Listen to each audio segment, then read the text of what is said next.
जी कहते हैं, विशुद्ध ज्ञानी जिनका शरीर है, तीनों वेदी जिनके 3 दिव्य नेत्र हैं, जो कल्याण प्राप्त के हेतु तथा अत्यंत मस्तक पर अर्ध चंद्र का मुकुट धारण करते हैं, उस भगवान शिव को नमस्कार है। मंत्रों का अभिकीलक अर्थात मंत्रों का सिद्ध में विघ्न उपस्थित करने वाले शाप रूपी कीलक का जो निवारण करने वाला है, उस सरस्वती स्तोत्र को संपूर्ण रूप से जानना चाहिए और जानकर उसकी उपासना करना चाहिए। यद्यपि सरस्वती के अतिरिक्त अन्य मंत्रों को जप में भी निरंतर लगा रहता है, वे कल्याण का भागी होता है, उसके भी उच्चाटन आदि कर्म सिद्ध होते तथा उसे भी समस्त दुर्लभ वस्तुओं की प्राप्त हो जाती है। तथा जो अन्य मंत्रों का जप न करके केवल सरस्वती नामक स्रोत से ही देवी को स्तुत करते हैं, उन्हें स्तुत मास से ही सच्चिदानंद स्वरूपिणी देवी सिद्ध हो जाती है। उन्हें अपने कार्य की सिद्धि के लिए मंत्र औषध तथा किसी के साधन के उपयोग की आवश्यकता नहीं रहती। बिना जप के ही उनके उच्चारण आदि समस्त अभिचारिक कर्म सिद्ध हो जाते हैं। इतना ही नहीं, उनकी संपूर्ण वस्तुएं भी सिद्ध होती है।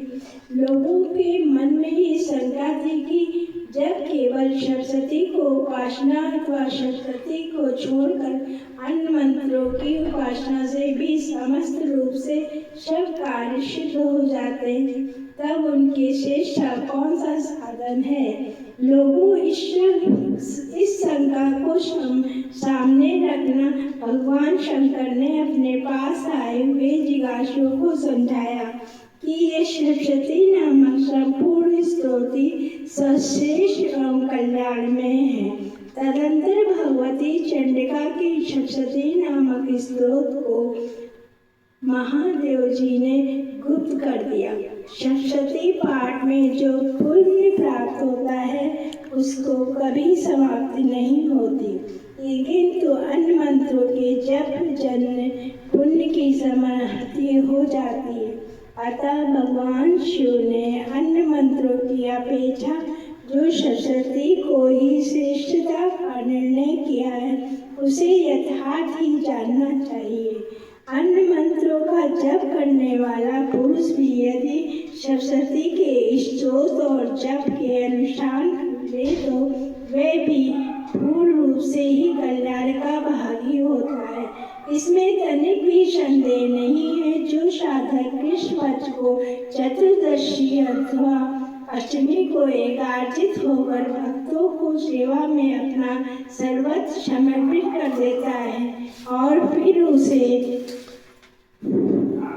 प्रसाद के रूप में ग्रहण करता है, उसी पर भगवती प्रसन्न होती है, अन्यथा उसकी प्रसन्नता नहीं प्राप्त होती। इस प्रकार शिव के प्रतिबंधक रूप कीलक के द्वारा महादेवी इस स्तोत्र को कीलित कर रखा है, जो पूर्वोक्त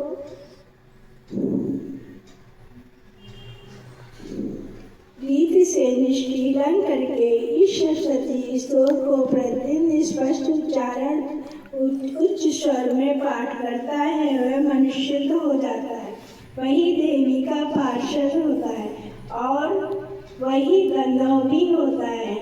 सर्वत्र विचरते रहने पर इस संसार में उसे कहीं भी भय नहीं होता, वह अपमृत के वश में नहीं पड़ता, देश त्यागने अनंतर मोक्ष प्राप्त कर लेता है।